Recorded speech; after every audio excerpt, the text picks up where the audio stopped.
What do you mean, Rabbi? A friend of ours from the community asked a nice question. He saw, it says in the Rambam something, about laws of Shabbat. It says in the Rambam that if two people did one melacha, one labor on Shabbat, together they did it, or half and half, so it says the Rambam, he's patur, he's not liable for that. So he asked me, according to this, maybe I should tell people, if I see them doing something, some melacha on Shabbat, tell them to do it with two people, so this way they won't have a sin. That's what he asked him. If two people are doing it. So the truth is, I told him, I said, it's not really the emet so much. I explained to you why. Because even though the Rambam says that if two people do one melacha, I'll give you an example, right? What does that mean? Let's say two people taking one pen and writing together, together like this, writing. Two people. So the Rambam says he's patur. So what does that mean, patur? The rule, when it says like this, a patur in the poskim, it means patur aval asur. You know what that means? From the Torah, he's not liable. But from the rabbis, he's liable. That's the thing, The rabbis also forbade things like this as well. So therefore, it's a rabbinical problem. It's not a Torah problem. So he asked me, what do I care if it's rabbinical, Torah problem? What's the difference?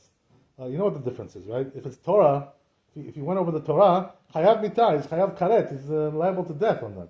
Shabbat, chayav mitah. So if it was only derabanan, the bet din cannot kill him. It's only derabanan. It's not from the Torah. That's the difference between derabanan and deraita. The truth is, that it says in the Gemara also, it says in the Talmud, in Masechet Brachot and also Masechet Eruvin. It says over there, however, al divrei sofrim chayav mitah. You know what it says? That if a person transgresses the words of the rabbis, he's also chayav mitah. So then what difference does it make? If he transgressed the words of the Torah, or transgressed the words of the rabbis. Anyway, he's chayav mitah. What difference does it make? So you know what the difference is? When it says, if he transgresses from the Torah, it says chayav mitah, that means that bet din can kill him, execute him. The bet din. Today we don't have such a bet din like this. In the old days they had Sanhedrin, 70 people, or 71 judges, or at least 23 judges. They could kill somebody, execute him. This was like that in those days. Today we don't have such a bet din like this. You know why? Because you don't have enough rabbis? No, we have enough rabbis. Baruch Hashem. We have enough rabbis. Maybe too much, but the problem is like this, right? That they're not musmach. They don't have smicha. They don't have ordination to be the dayan. So therefore, they don't have the power to sit on the bet din and say this is chayav mitah. This person is chayav mitah. No such a thing like that today. We don't have such a power like this today. There's no smicha. There's no ordination for to be a rabbi. There is smicha today. Like a person goes to studies in yeshiva, studies in the kollel. The rabbi over there, the rosh kollel, will give him smicha. They can be a rabbi. But today the smicha that we have is not the same as the smicha we had before. Before we had smicha, it was emet, like a real smicha. Today it's just a symbol, just a symbolic. Yeah, we say, okay, smicha, but he's not really dayan, emet, right, today. Nobody's dayan emet today. So what does that mean? Then how do we have bet din? Today. How do we do bet din? So it says in the Talmud, we're not really dayanim today, but we're doing the shlichut. We're shlichim of the bet din that it was before. We're the shlichim, So we can do some things in the bet din today, certain things we can do, but when it comes to chayav mitah, capital punishment, they don't have power to do this because they're not musmach. They have no smicha. So today we can't kill anybody. That's true. But anyway, right? In the old days, if a person would break Shabbat, they could kill him for that bet din. If he was breaking Shabbat in public like this, they could kill him. So what about what it says in the Gemara that divrei sofrim, a person who breaks the words of the rabbis, chayav mitah. That's what it says over there. So what about that? What is that talking about? So that's talking about chayav mitah min hashamayim. You understand that if he's transgressing the words of the rabbis, min hashamayim, they can kill him. Not the bet din. The bet din cannot kill him. That's something else. You understand? That's the difference between one and the other. So why is it so bad, by the way, that they say, that a person who breaks the words of the rabbis is chayav mitah? Why? It's only rabbinical. What's the big deal? Why is it chayav mitah? So you know what the answer is? Because he's a kofer. He doesn't believe in the words of the rabbis. He doesn't believe in the words of the chachamim. He thinks only what's written in the Torah, this is Torah. Whatever the rabbi said, this is not Torah. So a person who thinks like this, he's a kofer. He's apikoros.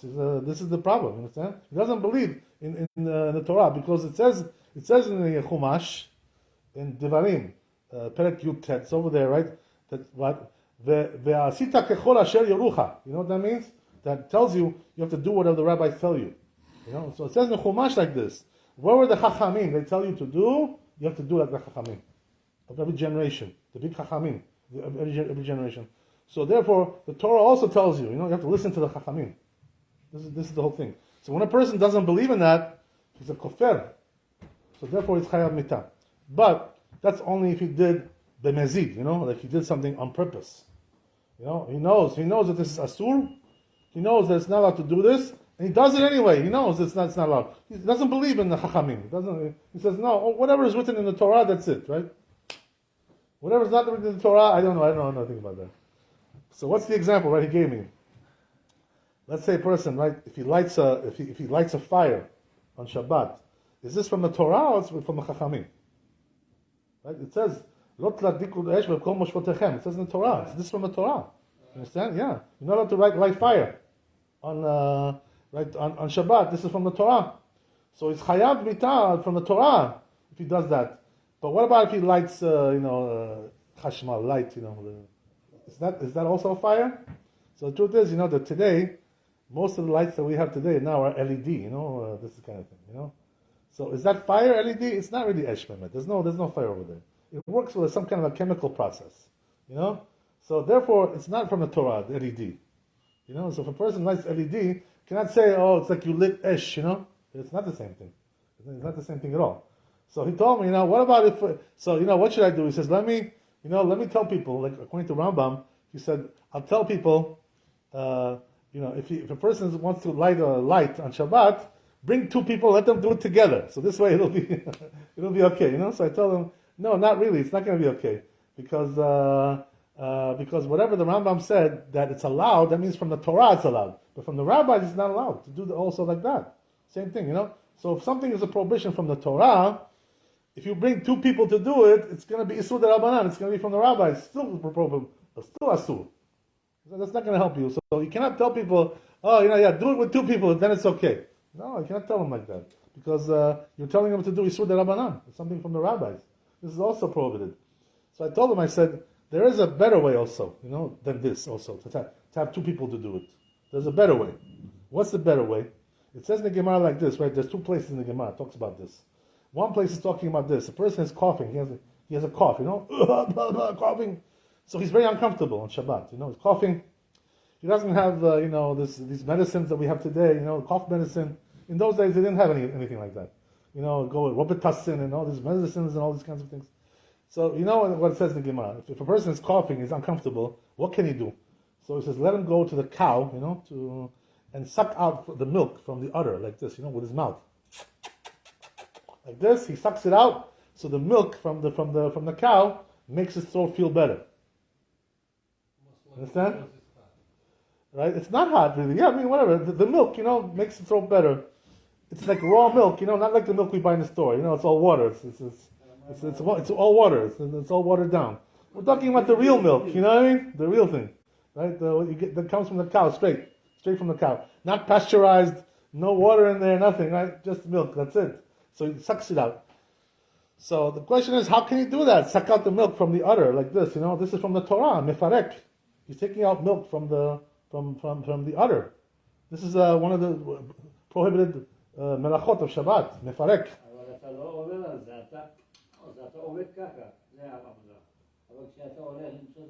What's the difference? Why is that different? Tell me. You tell me. Why? Why is that different? Her hands are just. So you're doing it with your mouth, right? Not with the hands. Yeah.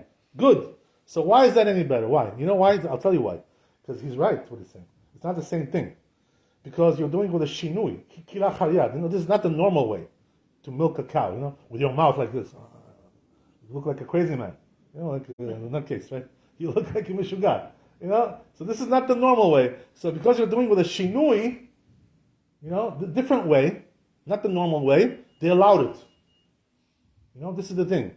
So you see from there that even though this prohibition is from the Torah, to take milk from the cows from the Torah, mefarek, but when a person is a little bit sick, doesn't feel good, is coughing, they allow him to do with a shinui and to take the milk from there.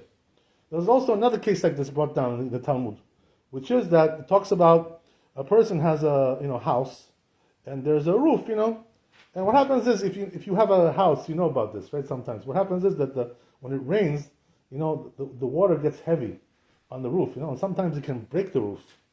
If you don't have a proper gutter, to take out the water from there, that could be a problem for your roof. It's going to damage the roof, right? You know what I'm talking about. So therefore, right, what happens is that sometimes, in the old days also, they had like some kind of a pipe, like we have today also, that drains out the water from the roof, the rainwater. They had.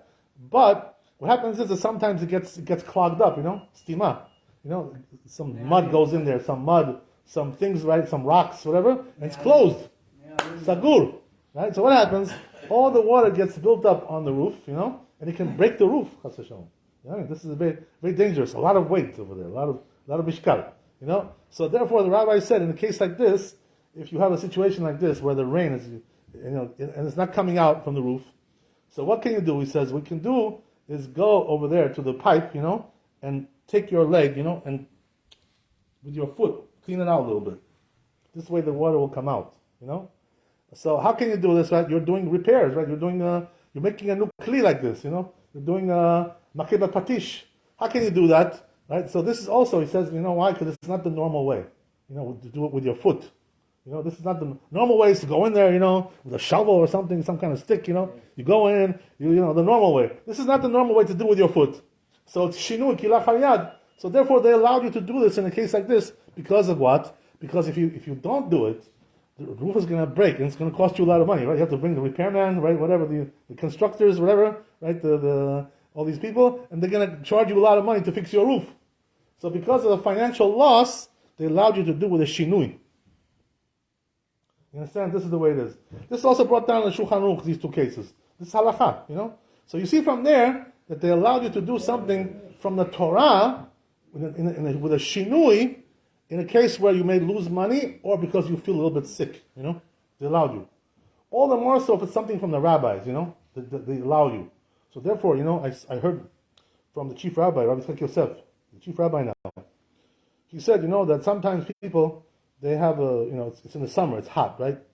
So the air conditioner is not on, and they're feeling uncomfortable. They can't study, they can't learn Torah like this, They can't function like that. Learn Torah, they can't do the seudah like this, too hot. And they don't have a goy over there, to turn on the air conditioner. So what do you do in a case like that? So he says, do it with a shinui, It's the same thing. Abnormal way. What does that mean? With your elbow, like this, something like that, right? Why? Because this is only derabanan. The prohibition of air conditioner is only derabanan. So there's no fire over there, there's no esh over there. So therefore it's only derabanan. So therefore, if you really need it, and it's davar mitzvah or something big need, so you're allowed to do with a shinui, with your elbow to do like that, right? Same thing. It says in the Chazon Ovadia also, Maran Ovadia Shalom. He writes in the Chelik Aleph in Shabbat that if a person needs to shut off, he needs to shut off some light, whatever in the house, it's bothering him, whatever. So he can do with a shinui, with his elbow, he can shut it off. Why? Because the shinui, it's only derabanan to shut it off like that. So when you have a need like that for some mitzvah or whatever, you need to sleep, you can't sleep with the light on. So he allows you to do that, to shut it off like that. So this is the way it is, So the truth is, what I'm trying to tell you is like this, right? That doing with a shinui, the abnormal way, with your elbow or with your foot or something like this, right? It's not the normal way. It's better to do this way than to do with two people. It's even better, because the rabbis even made more leniencies regarding that. Baruch Adonai le'olam, amen, amen. Chazak.